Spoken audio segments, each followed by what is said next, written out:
Coletivo Bancada do Livro. Coletivo Bancada do Livro. Coletivo Bancada do Livro. Coletivo Bancada do Livro.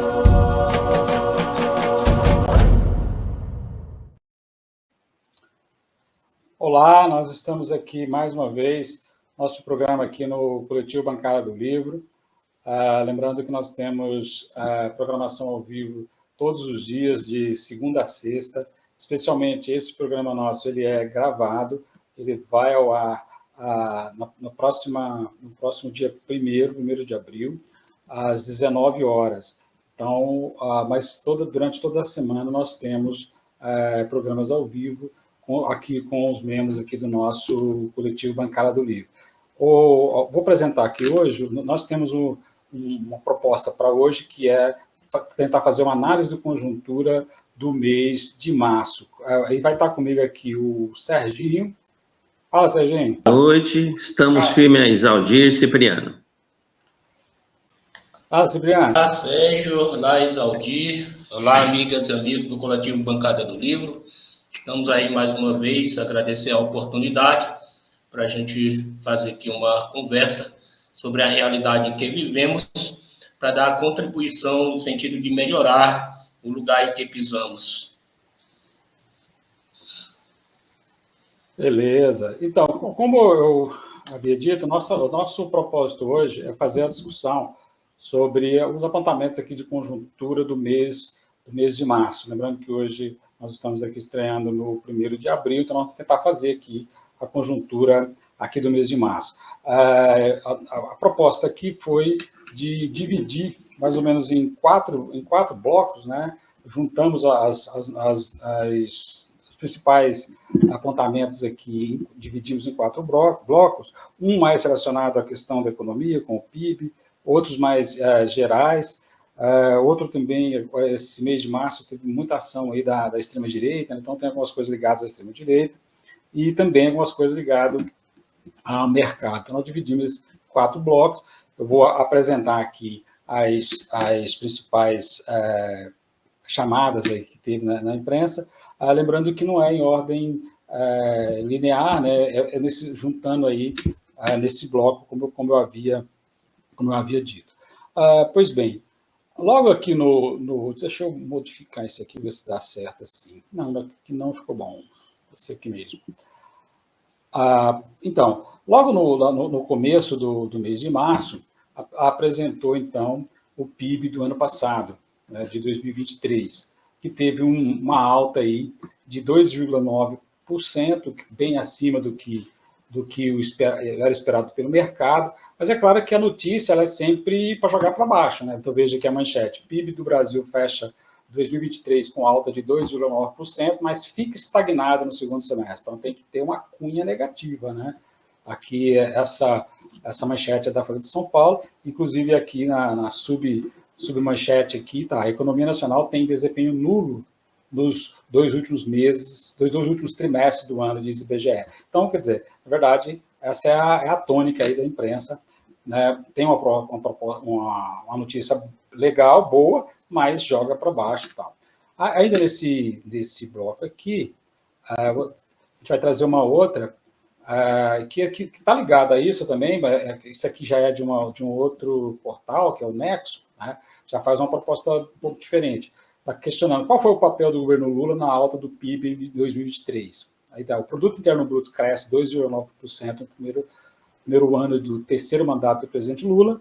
Economistas avaliam, ao Nexo, o peso que as políticas do atual governo tiveram sobre o resultado positivo. Então, também é uma chamada um pouco mais positiva do que a chamada anterior, mas dentro da mesma discussão, né, que é o aumento do PIB. Lembrando que foi acima do que era esperava o tal do mercado. Outra questão também que é positiva, né, renda do trabalho dos brasileiros tem a maior alta desde o Plano Real. O aumento chegou a 11,7% em 2023, na esteira do maior gasto público, mas pode não se sustentar. Como é da Folha de São Paulo, sempre joga para baixo, né? Ou seja, é positivo que a renda do trabalhador aumentou, é positivo que tem a ver com os gastos públicos, porém, pode não se sustentar, né? Então, essa é a discussão que, como é colocado, né, as propostas aí no mercado. Pois bem, a outra aqui, deixa eu só ver se ainda...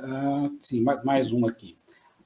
CAGED, Brasil cria 180 mil vagas formais de emprego em janeiro, acima do esperado. Então, todas as notícias são acima do esperado, da perspectiva de crescimento econômico, melhoria da renda e também aumento da empregabilidade, né? E aqui, dado ficou bem acima da expectativa de analistas, de criação líquida de 90 mil empregos, e também representou alta frente ao saldo positivo de 90.031 empregos em janeiro de 2023. Então, essa é, em geral, aqui as questões ligadas ao crescimento econômico, que foi colocada, essa manchete aqui é do Infomoney, né? Então, só para a gente poder entender como é que está sendo colocada essas questões aí no mês de março. Ô, Serginho, como a gente sempre começa aqui com o Cipriano, primeiro ele fazer os comentários que ele achar devido aí, ô Cipriano.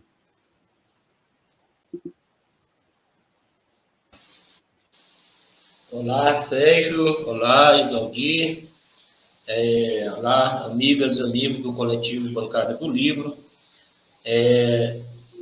Essa abertura aqui a gente pode fazer algumas comparações, né? Uma comparação entre o projeto de governo que vinha em curso, né? E o projeto de governo que assume ao governo federal, principalmente, né? E o primeiro ano de exercício do governo que está agora aí à frente da administração pública federal. Como nós estamos tratando aí da questão mais da economia, como funciona a economia, nós vinha em uma caminhada, né, de cada vez mais ter um Estado menor, né, um Estado aí, uma proposta de retirada do Estado como um instrumento que facilita, né, a produção econômica, ou que em certo momento até, por expressa disposição constitucional, pode intervir na produção econômica quando necessário, em vista dos interesses coletivos. Então, era um projeto que vinha cada vez mais retirando essa função do Estado. E vem aí um novo governo que abre, né, retomando, que já era um pouco que foi nos governos anteriores, dos governos petistas, né, essa retomada de um Estado mais presente, um Estado que vem aí com políticas ampliadas, mas aí temos o limite do orçamento do primeiro ano, que é feito a partir do governo anterior e que não deu muita abertura para a implementação desse novo projeto que se estabelece no ano de 2023. Mas, por surpresa, que se vê que com o esforço que se fez aí, vem melhorando a economia, vem melhorando o emprego e vem sendo implementada aí as novas políticas públicas de tal forma que o Estado começa, né, a assumir o seu papel de facilitador da atividade econômica, que claro, né, que o Estado não é o responsável pela produção e por executar a economia, mas se apresenta aí como um novo elemento. Embora a mídia, né, as manchetes que trazemos aqui, dá aquela pitada de positivo e, ao mesmo tempo, traz para o negativo, querendo colocar para baixo, isso acho que já é um sinal, a gente deve ser recebido como um sinal de que, agora em 2024, esse projeto que está se estabelecendo aí vai ampliar cada vez mais, né, a sua participação na execução de políticas públicas e também na facilitação, na mediação, sendo um elemento, um instrumento, né, de mediação da produção econômica. Acho que, inicialmente, para a gente estabelecer o debate, seria essa a nossa fala. Beleza. Ô, Serginho, o que você poderia nos ajudar aí com esse primeiro momento? Olha, seria ingenuidade para qualquer pessoa que tem alguma elaboração em cima da questão econômica, não entender que o governo do senhor Luiz Inácio iria ser diferente. Não, ele está traçando o caminho que ele traçou nos outros mandatos, de que é possível, a partir do investimento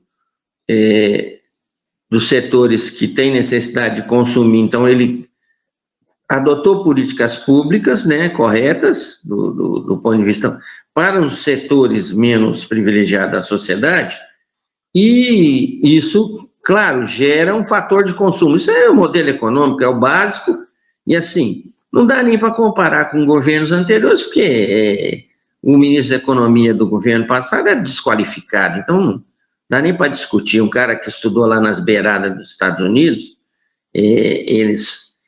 só a partir desse cara que a imprensa conseguiu fazer propaganda numa faculdade lá de Chicago, que ninguém nem conhecia até então. Então, nesse sentido, o crescimento do PIB, a melhor oferta de emprego, elas vêm numa esteira correta. O que nós, e aí é uma discordância pública, né, é de que a política pública nos governos anteriores do senhor Luiz Inácio, tanto quanto nesse, não observa fatores que possam melhorar os setores médios da sociedade. Lá atrás ficaram penalizados e agora eu não vejo nenhum indicador nesse caminho. Mas, por exemplo, não é uma brincadeira, não é uma metáfora, é uma piada. Se você olhar no mercado, o preço médio da carne já está atingindo patamares interessantes. Mas, de um modo geral, os setores médios da sociedade são penalizados porque não há um debate sobre como é que implementar, melhorar a renda desse pessoal. Deixa eu colocar uma pequena observação, né, nessa questão aí do papel do governo, né? O que a gente observou é que houve um aumento do salário mínimo, né, aumento real do salário mínimo, a questão das transferências tipo Bolsa Família e outros programas sociais do governo, que colocou mais dinheiro na mão das famílias, né? E as famílias fazem o quê? Vão comprar. Então, nesse aspecto, eu acho que o papel mais importante do governo seria basicamente nesses dois aspectos, né? O aumento do salário mínimo e também o repasse aí de programas sociais, né? No caso, principalmente aqui do Bolsa Família. Então, isso repercute diretamente no consumo, né? E colabora, obviamente, para o PIB, né? Então, aí o PIB de 2023, então, o governo tem um papel importante nisso, que é colocar dinheiro no mercado. Agora, nós estamos no mês de abril, agora, nesse mês de abril, no final do mês, começa a pagar a primeira parcela do 13º dos aposentados, né? E quem recebe mais um salário mínimo, logo no início de maio, vai receber a primeira parcela do 13º. Então, são ações que o governo oferece que coloca bilhões na economia. E como isso é renda do trabalhador, então o trabalhador vai fazer o que com isso? Colocar no comércio, colocar no mercado. Então, acho que esse é a grande o diferencial aí do governo, né? De continuar, no caso do 13º, continua fazendo isso, desse processo de antecipação. Então, é isso que eu gostaria de salientar aqui. Bom, eu vou continuar aqui, então. Isso. É uma outra questão aqui também, mais geral, também, que eu acho que vai interferir, né, que tem ação do governo, que vai interferir também, não só na economia, porque vai construir, mas também no impacto direto aí na formação, né, dos jovens, aí, que são novos institutos federais oferecerão quase 140 mil vagas aos estudantes. O programa de expansão marca a retomada de investimentos na criação de novas unidades de institutos federais no Brasil, quase 10 anos após a última expansão estruturante da rede. Então, acho que isso é uma coisa que é notícia agora do mês de março e que acredito que vai impactar nessas duas questões. São obras e também formação aí para a juventude. Aí aqui também uma outra questão que foi agora mais para o final do mês, né? PF prende Domingos e Chiquinho Brazão, suspeito de mandar assassinar Marielle. Outro lado, a defesa do conselheiro do TSE do Rio afirma que ele é inocente. A reportagem não conseguiu contato com o advogado, enfim. Essa manchete aqui também estava na Folha de São Paulo. Então, eu entendo que isso aqui é significativo, né, porque já faz aí 6 anos aí que vem, né, nessa delonga aí de investigação e não apresentou coisas mais concretas que está sendo apresentado agora. Isso pode ser também uma mudança estruturante aí na justiça no Estado do Rio de Janeiro, na segurança no Estado do Rio de Janeiro. Então, acho que é uma questão relevante. Ainda com relação a essa questão, né, delegado preso recebeu família de Marielle, prometeu solução do caso, que era o Rivaldo, né, que era o delegado do caso na época, e depois está se mostrando agora o envolvimento dele com as milícias, aí, com o crime organizado. Né. Outra aqui, deixa eu ver aqui qual que eu estou mostrando. Tá, beleza. Entenda a nova onda de denúncias de censura à haste com o livro O Avesso da Pele. Então, aqui são questões, esse bloco aqui são questões mais genéricas, e essa questão aqui do avesso do livro, né, O Avesso da Pele, do Jefferson Tenório, nós tivemos isso há pouco tempo, logo no começo de 2018, né, tivemos um movimento em cima de os grupos fascistas aí, que a gente chamava também de bolsonarista, né, invadindo escolas, invadindo museus e denunciando obras, enfim. E nesse caso aqui, é o livro, né, O Avesso da Pele, que começou com um movimento lá no Santa Catarina, no Paraná, Goiás, de retirada do livro das bibliotecas públicas. Né? Claro, quem é que governa esses estados? Goiás é o Caiado, que quer também ser aí o herdeiro aí do fascismo no Brasil. Tá? Então, você vê que há uma disputa aí enquanto o Bolsonaro está inelegível, há uma disputa aí por esse campo. Isso aqui é uma outra questão, só para encerrar aqui essa questão de gerais aqui. Economia, educação e saúde melhoram no governo Lula. Reconstrução do Brasil após o desmonte Temer-Bolsonaro indica bons resultados na economia e na área social, que é meio um resumo, né, um pouco daquilo que a gente vem falando até aqui, né, que a ação do governo promovendo mudanças, né, seja econômicas como sociais, o que evidentemente propicia alguma melhoria aí para a população. Então, esse outro bloco aqui, a gente está tentando umas coisas mais variadas aqui, Cipriano. Acho que a gente vê que há uma correlação direta entre o que nós falamos anteriormente e o que se traz agora, né?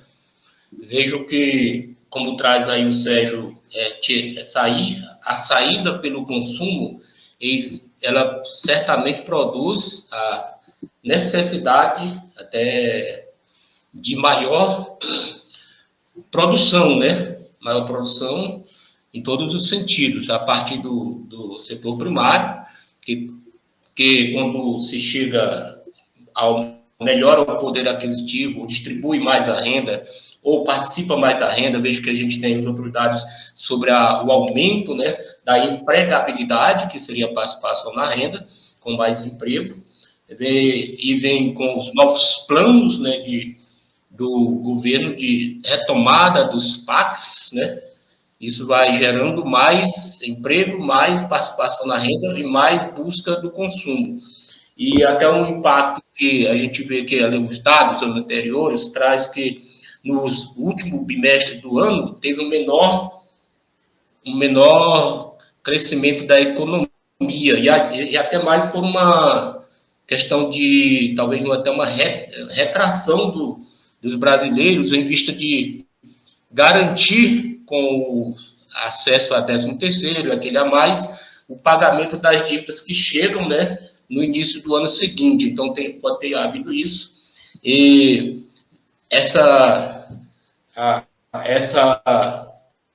esse momento agora que a gente está vivendo para passar um pouquinho a prisão dos envolvidos ali no assassinato de Marielle, traz aí uma situação que devido à segurança pública, com aquele, até um ditado popular, né? O morde e assopra. Né? Veja que o delegado que estava à frente da condução desde o início ali, da investigação sobre quem matou Marielle, foi, inclusive, dar aí os pêsames para a família, ficou presente, e nós tem outras coisas falando que foi a imprensa se colocar à disposição de desvendar o quanto antes possível e se arrastou por longo tempo ali, trazendo o braço da milícia que chega ao poder, principalmente ali que era a partir da localidade, da municipalidade do Rio de Janeiro, e que também já estava, aí já agora como deputados federais, tá aí.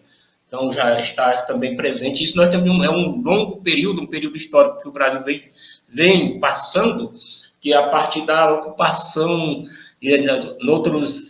inclusive em outros setores da estrutura do poder, com formação de juízes, advogados, promotores, investindo para ocupar esses espaços, e a política também não é um desses que deixa para menos, né?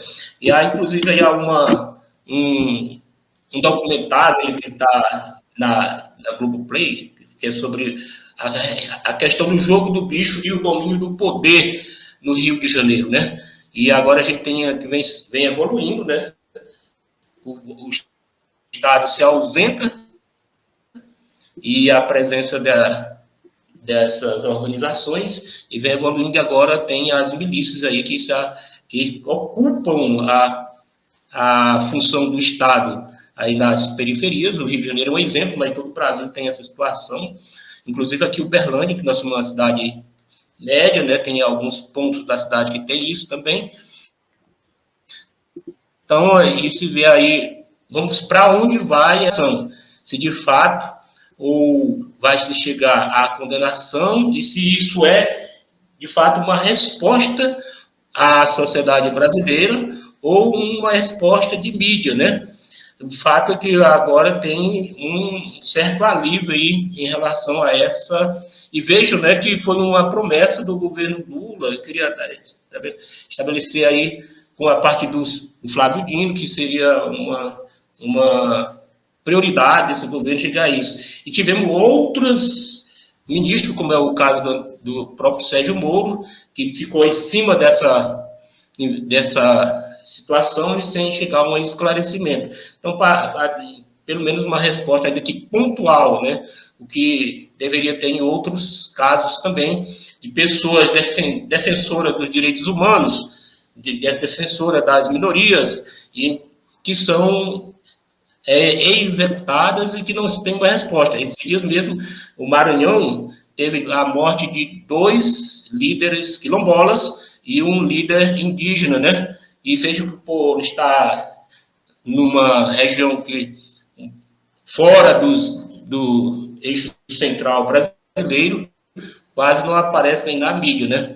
Mas temos as situações e isso sirva, né, para que se investigue também outros casos. E só para dizer, isso não é uma resposta à persecução criminosa no Brasil, porque se tem aqui, as estatísticas dizem que menos de 5%, é um pouquinho, dos crimes são esclarecidos a tempo, né? Porque, como tem o princípio, via a justiça tarde, nem o sentimento de justiça talvez não exista mais.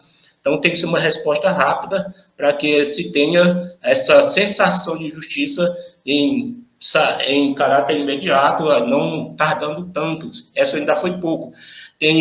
Inclusive, só para trazer uma experiência, nós temos uma experiência pessoal mesmo, que tem 20 anos ali no Maranhão também, que foi assassinada e simplesmente colocou no arquivo daqueles que não são investigados. Então, isso não é uma realidade brasileira, esse esclarecimento de situações como essa, né, de morte de pessoas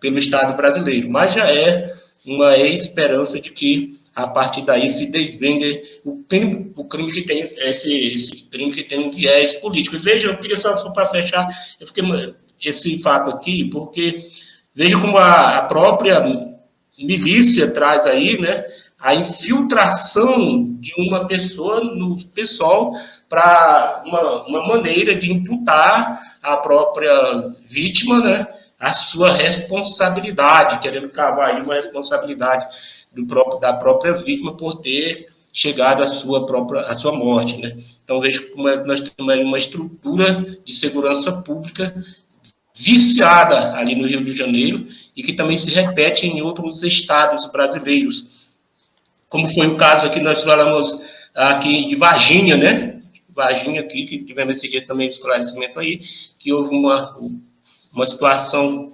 de preparada pela Polícia Rodoviária Federal e as Forças de Segurança Pública da Polícia Militar no estado de Minas Gerais, que também é um caso de execução pelas Forças de Segurança do Estado, aqueles que deveriam dar a garantia de segurança do cidadão. É isso, eu queria analisar mais nesse ponto, essa situação, porque é o que nós estamos vivendo aí nesse momento, e como uma tentativa de resposta, mas não uma resposta ainda do que se espera.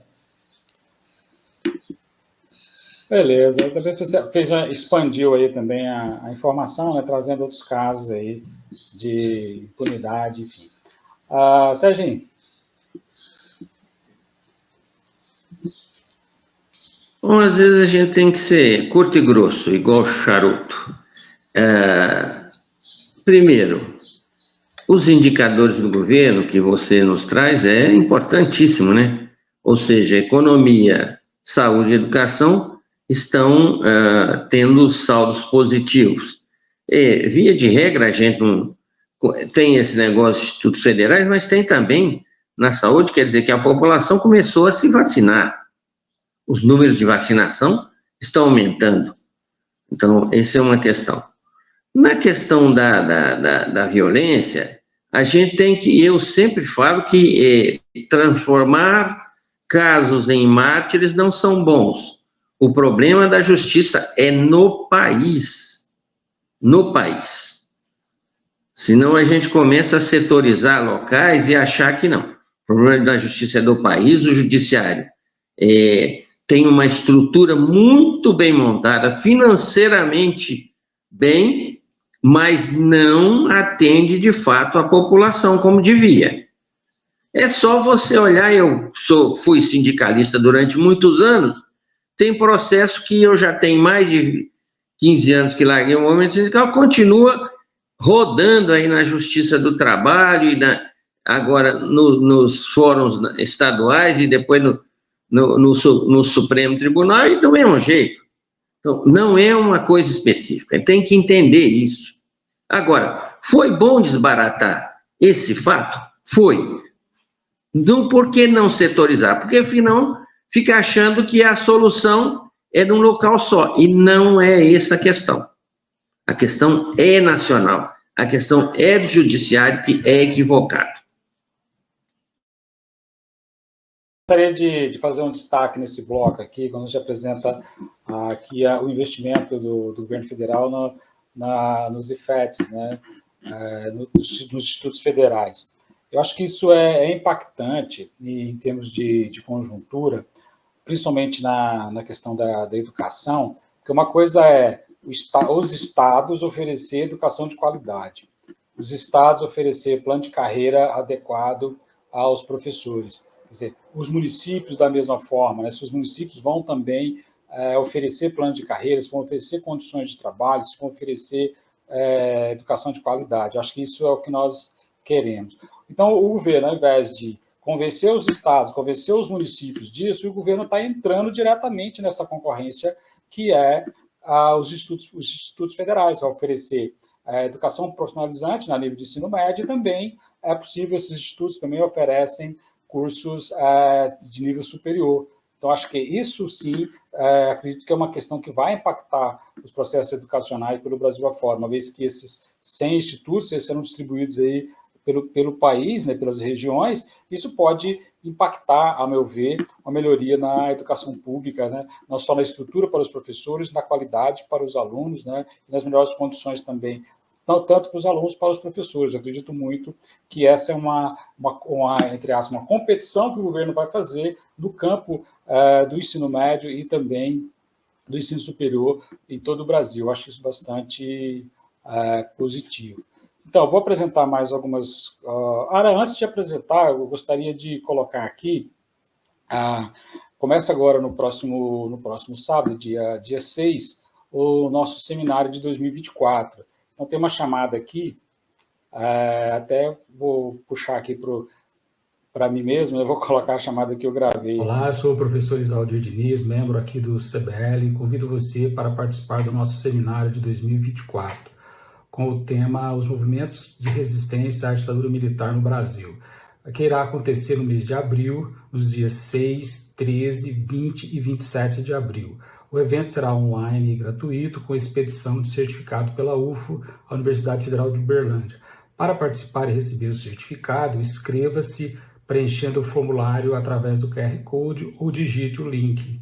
Se você ainda não for inscrito no nosso canal, inscreva-se e seja bem-vindo e seja bem-vinda. Legal. Tem uma outra aqui também, que é o Edilson, que está fazendo a chamada. Para não falar que eu estou puxando só para o meu... Eu vou colocar o Edilson aqui também. Tem o Edilson aqui e tem a Flávia. Eu vou colocar o Edilson. Sou o professor Edilson Gracioli e participarei desse importante seminário do coletivo Bancada do Livro sobre a ditadura militar nesses 60 anos desde que houve o golpe.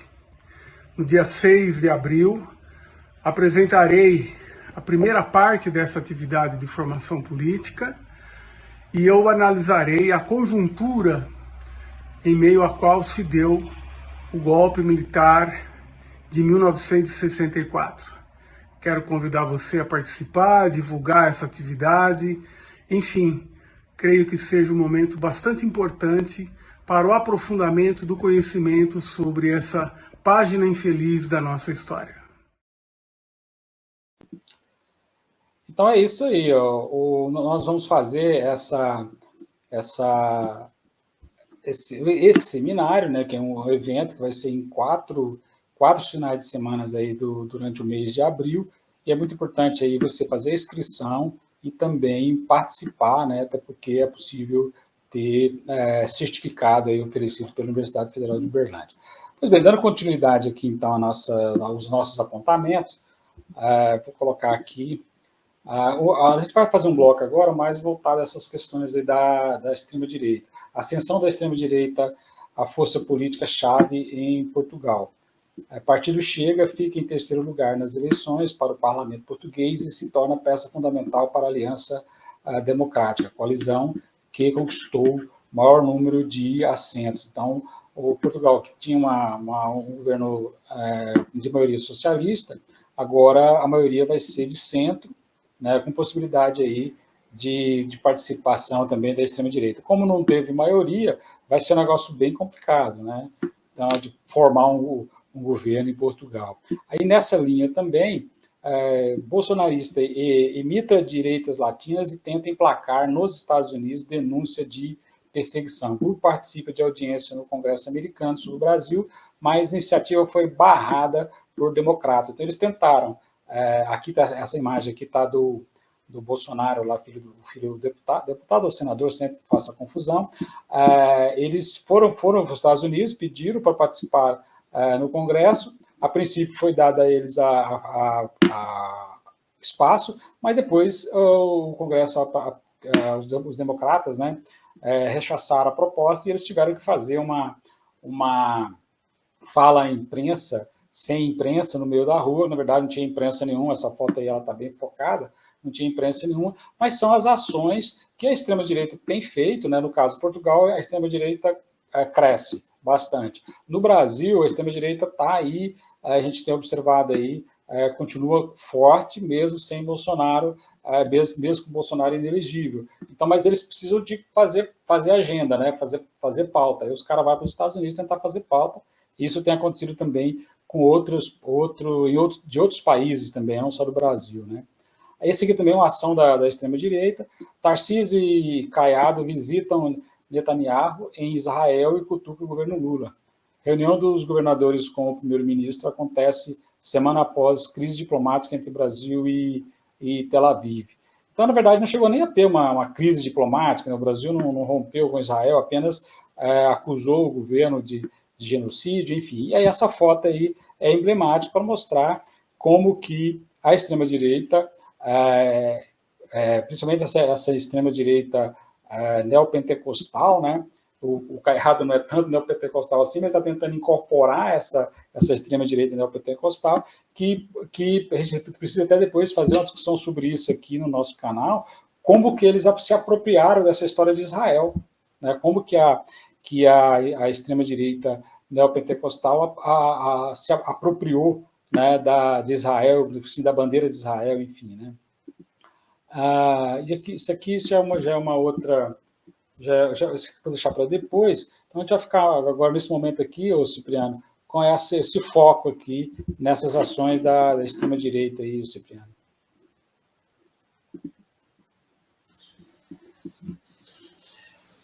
Então, Isaldi e Sérgio, amigos do Coletivo Bancada do Livro, o movimento, a gente vem, a história, ela vem sempre em ciclos aí. Nós tivemos um movimento aí dos anos 80, anos 60, de um conjunto de ditaduras se estabelecendo, né, no mundo e principalmente na América Latina. Aí vem um movimento de redemocratização que se estabelece alguns governos com a proposta popular, como é o caso da Venezuela, com o Hugo no início, o Brasil aqui com os primeiros governos petistas, com Lula 2 governos aí, e no Uruguai. Então vai se restabelecendo uma nova onda de democracias, né, no mundo. E depois disso vem se estabelecendo um outro movimento de fechamento da direita, né? Alguns movimentos populares foram apropriados, como é o caso aí do 2013, que o Brasil apropriado aí pela direita, de certa forma que ela vai se organizando, não é uma coisa recente. O governo Bolsonaro é exemplo disso, tem outros governos mundo afora, né? Na própria França teve um avanço muito grande, agora Portugal com essa sinalização. E o conflito internacional, na verdade, não foi nenhuma acusação o Lula fez, né? O governo Lula foi expressar um sentimento que se tem da realidade que acontece ali nesse conflito estabelecido a partir de outubro, né? Ali entre Israel e o Hamas, e que nisso envolveu toda uma população civil, principalmente mulheres e crianças, né? E que também são destruídos equipamentos de saúde e também impedimento de ajuda humanitária. Então, ali, quando o Lula se expressa ali, é mais um sentimento geral, não só brasileiro, um sentimento internacional, de que ali havia mesmo, não há, né? E continua, vejo que agora, essa semana, até como nós estamos tratando de conjuntura, né? Essa semana, agora, no final da semana passada para agora, teve aquela tentativa de resolução fracassada dos Estados Unidos, que, na verdade, não tinha um interesse de cessar fogo, mas de dar uma resposta à pré-candidatura do Biden ali, mas foi aprovado, né, pelo Conselho da ONU uma resolução pedindo o cessar-fogo, então, novamente, ali mas o próprio Israel, por seu representante lá, falou que, independente o apoio ou não de outras nações, vai continuar investindo ali nos ataques a Gaza, o que coloca ainda aí a população civil, né? E aí, quando fala disso, que morrem mais ali mulheres e crianças, nessa situação, né? E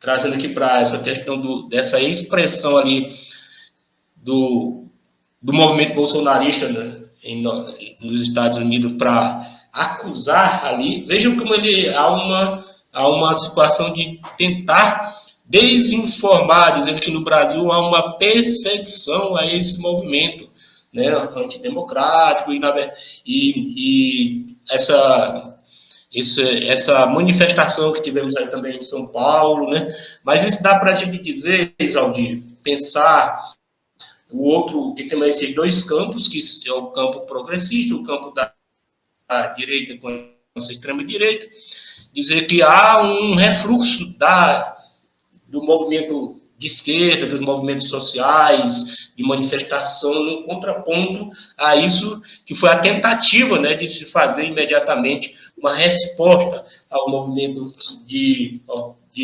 manifestação ali em São Paulo, e que também tem a manifestação a partir de fora, para colocar o Estado brasileiro numa situação de exceção, quando não é na verdade. Estamos aí numa situação... Veja que, inclusive, a última manifestação aí do Bolsonaro é que eles estão indo para a rua em defesa do Estado democrático de direito.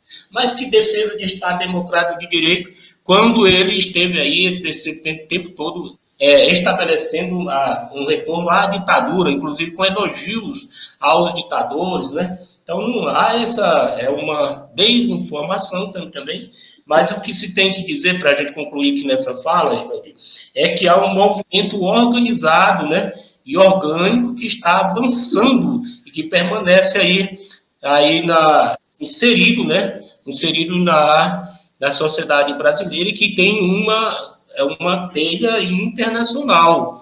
Ela não é algo só local. E essa sinalização de a participação nas eleições, avanço na institucionalidade, cada vez mais consolida esse movimento a partir da mobilização de massa, de estar presente nas ruas, né, nas manifestações, o que é um sinal para que também o campo aí da esquerda comece a ocupar as ruas, comece a movimentar, ocupar a defesa da democracia, para que não seja engolido por isso que está sendo se espalhando. E, nesse momento, só para fechar mesmo, principalmente os grandes centros, os grandes municípios, como São Paulo, as eleições vão ser polarizadas por isso, as eleições municipais. Aqui mesmo em Uberlândia tem uma candidatura aí, né, que vem na perspectiva da extrema-direita, que, inclusive, teve a presença aí do apoio do Bolsonaro na sociedade brasileira e também internacionalmente, se consolidando aí cada vez mais, o que aponta como sinal para a manutenção das democracias. Legal. Eu gostaria só de colocar uma questão sobre esse bloco que nós estamos apresentando aqui, porque a verdade é essa questão da extrema-direita, ela sempre existiu e agora ganhou mais espaço, porque também as ferramentas que elas utilizam, igual, por exemplo, no caso nosso aqui, nós temos aí as redes sociais, as igrejas neopentecostais, então eles encontraram outras ferramentas para poder se apresentar e trazer a massa, né? Ou seja, ganhar opinião e ganhar, obviamente, também o voto. Então, isso, de certa forma, não é diferente das estratégias em outros lugares. Pegar o caso de Portugal, né?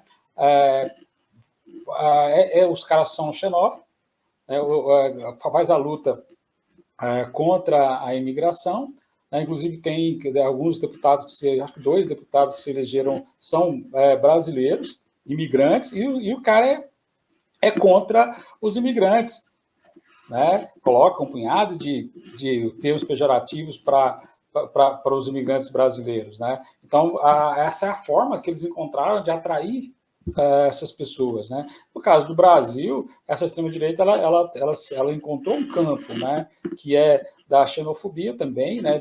Aí, quer dizer, só não de outro país, mas principalmente de regiões do Brasil, são racistas, misóginos, são homofóbicos. Então, quer dizer, tudo aquilo que o Bolsonaro conseguiu colocar a partir de 2018, isso ainda está presente nos dias de hoje, que a extrema-direita conseguiu fazer isso, tornar a sua pauta. E de tempo em tempo é necessário que essas pautas venham, como colocamos aqui já no bloco anterior, a perseguição cultural, né? No caso lá, a perseguição ao livro, né? do Tenório. Então, quer dizer, então eu preciso de estar na pauta. E aí o fato lá também de irem para o Bolsonaro ir nos Estados Unidos, lá o filho do Bolsonaro nos Estados Unidos, para denunciar, né, a perseguição aqui no Brasil.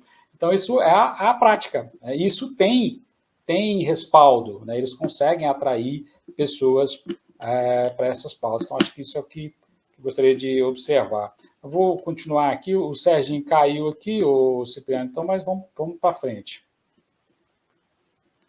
Cadê aqui? Onde é que eu vou? Pode ser aqui. E aqui também uma outra polêmica que aconteceu nesse mês de março, que tem a ver com economia também. Lula disse que Petrobras tem de pensar em investimento e ver choradeira do mercado e as ações caem. Esse aqui foi que é o governo, claro, interviu, o governo é dono da Petrobras, é o maior acionista, na distribuição dos dividendos. Não é que não vai distribuir, né? Jogou para frente aí parte da distribuição dos dividendos e isso assanhou o mercado. Então, um dia lá, por volta do dia 10 de março, né, um pouco antes disso, as ações caíram, mas depois voltou. Então, era só para poder fustigar mesmo o governo, né, o tal do mercado fustigando aí o governo. Próximo aqui. Pelo menos 1.000 consumidores ainda estão sem energia em São Paulo. Essa manchete aqui do dia 21 de março, ela está no Brasil 247, também estava em outras manchetes, em outros jornais. Enel restaura energia no centro de São Paulo após novas falhas, porém 1.000 consumidores continuam dependendo de geradores até a conclusão dos reparos. Essa questão aqui, acho que ela é importante em termos de conjuntura, porque isso também, dos últimos anos, devido principalmente ao processo de privatização, virou uma cena comum, né? As empresas que compraram os direitos aí de distribuição e transmissão de energia, eles fizeram um processo de desinvestimento, né? Demitiram trabalhadores, deixaram de fazer as manutenções devidas, e esse problema aí que é causado... O São Paulo tem sido uma vitrine nisso, né, por ser não só uma grande cidade, mas também consome muita energia. Então, as pessoas estão sendo penalizadas, né, as empresas, os comércios, enfim.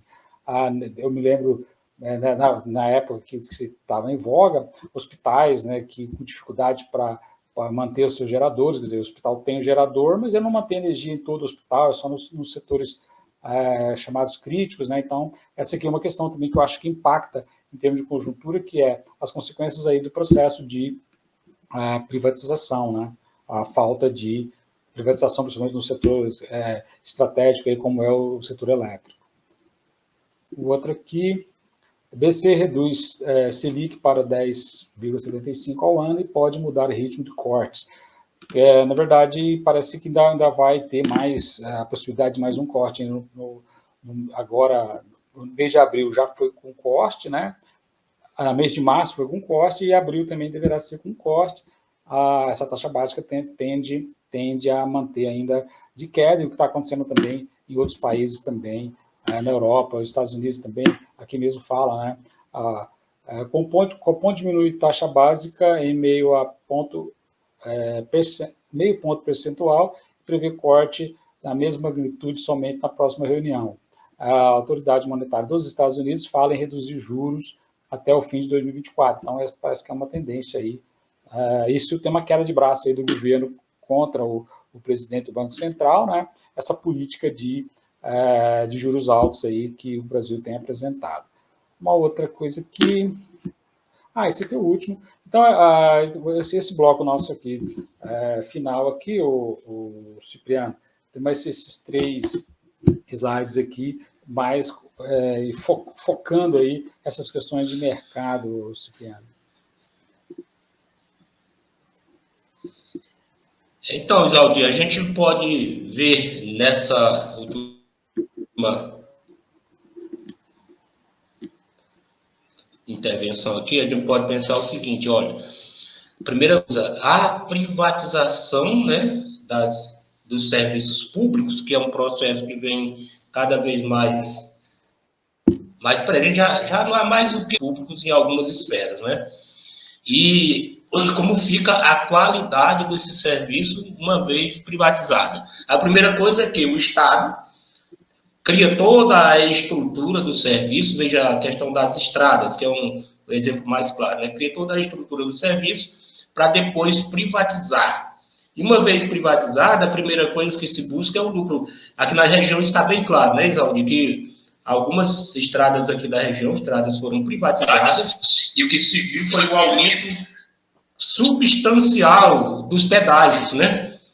O pedágio aqui em outras estradas está em torno de 5, 6 reais, nessas privatizadas recentes está 12, quase 13 reais. Então, imediatamente há um aumento aí, e o serviço não melhorou a qualidade, né? Isso vem também reforçar o marco regulatório que está em curso aqui no estado de Minas Gerais, que é a privatização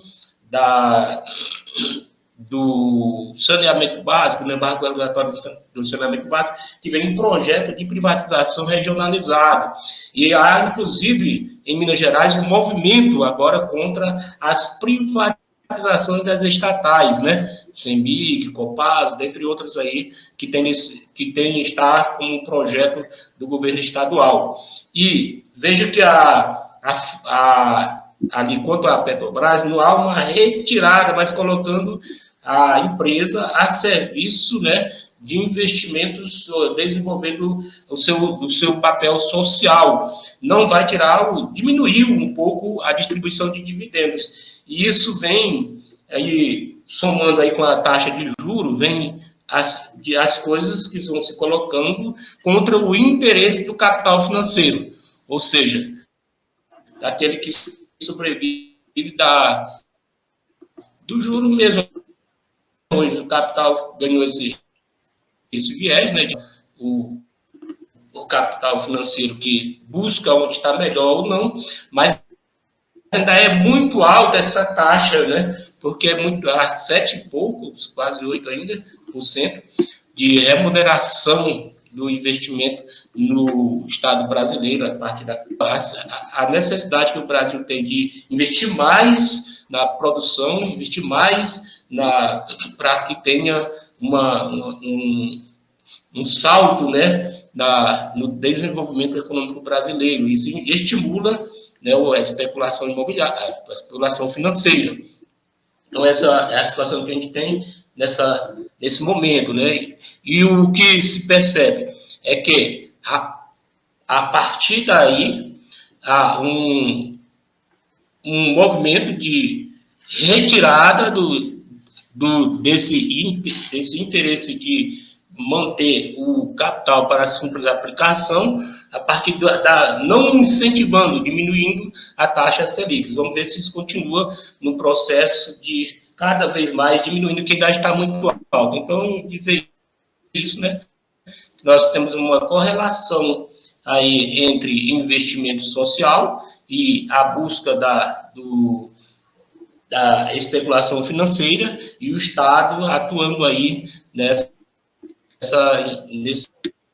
intervenção, buscando a satisfação do Estado lá de São Paulo, como um exemplo claro, né? Um exemplo claro do que para onde caminham as privatizações brasileiras. Vejo que lá mesmo o que se tem que foi imediatamente diminuiu a quantidade de funcionários na empresa, né? E isso já tira a possibilidade de uma prestação de serviço melhor. E os que ficam, né, além de ter a sobrecarga do serviço, tem o menor salário pelo serviço prestado. Então, há uma perda na qualidade do serviço prestado em função da privatização. E esse é o caminho que nós temos aqui em Minas Gerais, inclusive com esse movimento aí contra a privação das estatais, que deve ser reforçado aí por nós. Legal. Ô, Serginho, você caiu aí. Eu vou colocar aqui de novo o último bloco, não sei se você conseguiu visualizar, que é o que a gente está discutindo agora. Eu vou colocar de novo aqui, e aí depois você já faz os comentários aí, Sérgio. Estava falando aqui da redução da taxa de juros, né? Mais uma vez, no mês de março, houve uma redução de 0,5 ponto, né? Exatamente. Falando também aqui do apagão que teve lá em São Paulo, né, mais uma vez, agora no mês de março, e também aqui a discussão lá sobre a distribuição dos dividendos lá da Petrobras, e o Lula ratifica, né, que a Petrobras tem que pensar em investimento e ver choradeira do mercado, né, sobre a questão de distribuição dos dividendos. E claro que o tal do mercado foi poucos dias aí, as ações caíram, mas voltaram a subir e tal, então é mais especulação do que propriamente qualquer outra coisa, né? Então é isso aí. Nós já fizemos os comentários aqui em cima disso, é a sua vez aí, Serginho.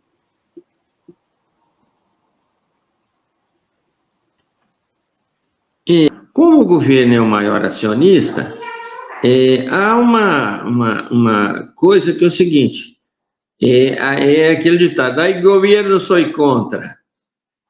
Não assuste ninguém, não dói ninguém, mas isso durou menos de 48 horas, o tal do mercado se estabilizou e tchau, um abraço, e é isso mesmo. Empresas de petróleo têm que realmente investir para, inclusive, modernizar o uso de tecnologia, de melhor forma de extração. Não tem nada de anormal. É que, como o presidente falou no genérico, isso, bom, não doeu em ninguém. Quanto à questão de São Paulo, do apagão, já é mais complicado. Porque isso nos mostra o que está acontecendo, por exemplo. Nós, no Brasil, nós temos um histórico de privatização que vem lá atrás, né? Das companhias siderúrgicas e que o negócio aqui é brabo. Aqui há uma venda, né? Você empresta o dinheiro para eles comprar e eles ainda fazem. No caso da energia, não existe. As empresas de São Paulo eram as melhores empresas de energia do país. A cidade de São Paulo tinha anos que você não via falar, né? Mesmo com a maior cidade do país.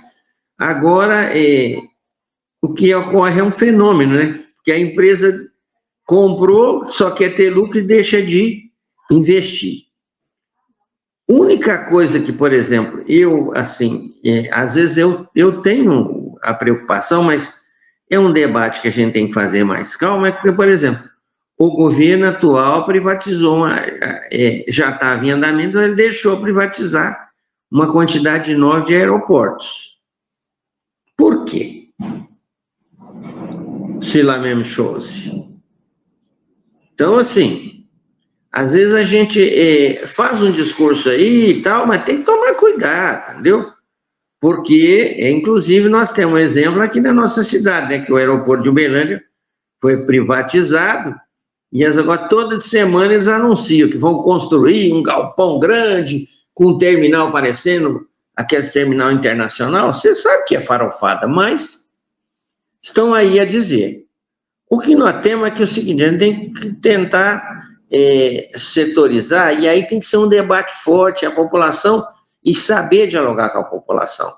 Porque serviços extremamente essenciais, como energia elétrica, água, esgoto, nós não podemos deixar, mas tem que fazer o discurso bem feito. Senão, a população não está nos entendendo.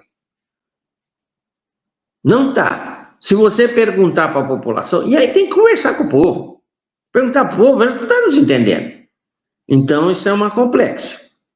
Que aí, discurso por discurso não vai funcionar.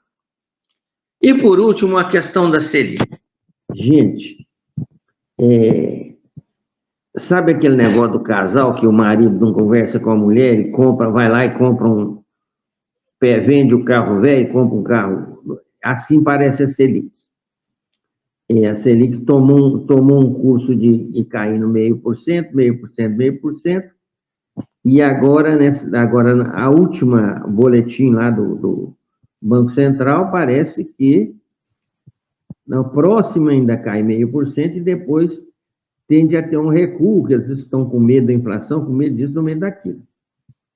vai resolver isso agora, não. Nós vamos aproveitar aqui já ir para os nossos finalmente aqui, Cipriano.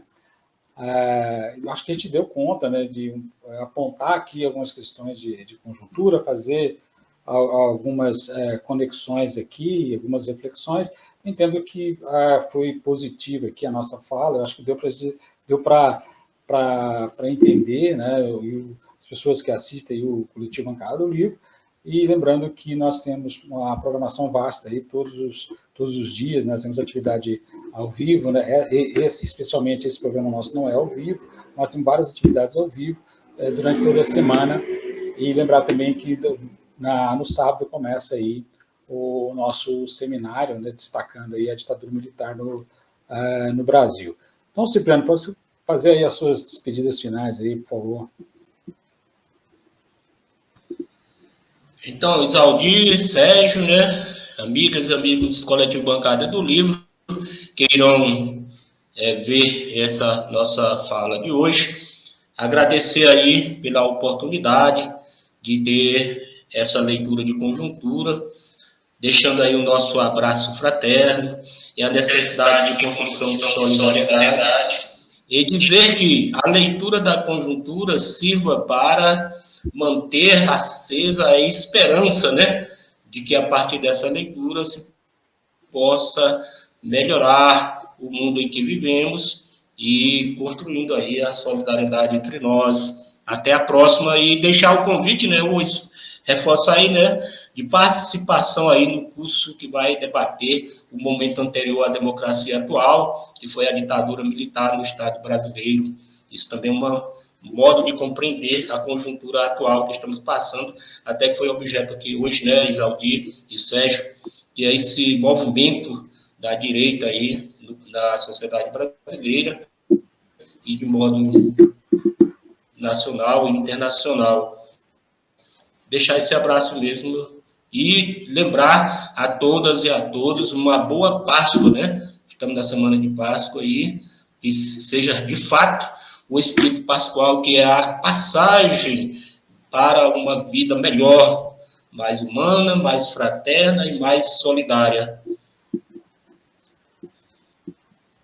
Beleza. Lembrar aí que quando esse programa entrar no ar, a Páscoa já foi também, né? Mas tudo bem, vale aí a lembrança. Serginho, as suas despedidas aí, colocações finais. Há dias em que eu fico pensando que só o Mayakovsky resolve. O século 30 vencerá.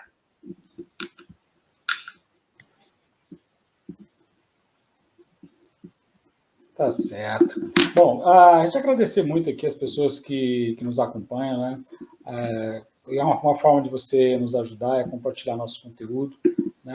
Nós somos um canal independente, aqui custeado aqui mesmo pelos membros aqui do próprio canal, as pessoas que participam aqui nos programas durante a semana, mas fortalece, né, você não só curtindo, mas também compartilhando aí os nossos programas. Agradecer muito aí a audiência de todos e todas. Coletivo Bancada do Livro. Coletivo Bancada do Livro. Coletivo Bancada do Livro. Coletivo Bancada do Livro.